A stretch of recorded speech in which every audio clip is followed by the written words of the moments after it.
Base to the future. అంటే మనం ఇప్పుడు ఏం పనులు చేస్తున్నాం, మన ప్రకృతిని మనమే కాపాడుకోవాలి.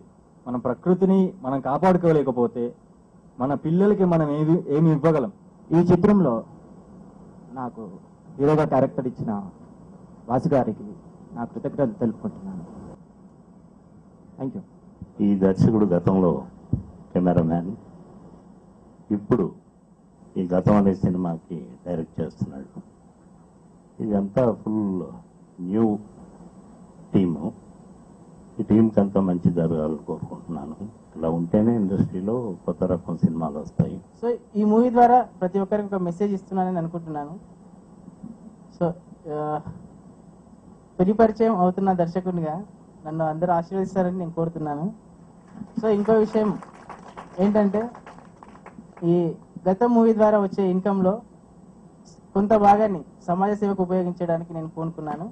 ఓహోహో యంగ్ స్టార్ అంటూ you are the star light in the sky. నిజం, వాళ్ళు ఎంత అల్లరిగా ఉంటారో అంత డీప్గా ఆలోచించగలుగుతారు. అది తల్లిదండ్రులు గమనించాలి, సినీ ప్రముఖులు గమనించాలి. సమాజం గొప్ప దారి చూపించే రోజులు వచ్చాయి. సమాజానికి ఒక మార్గదర్శకంగా నిలబడే రోజులు వచ్చాయి.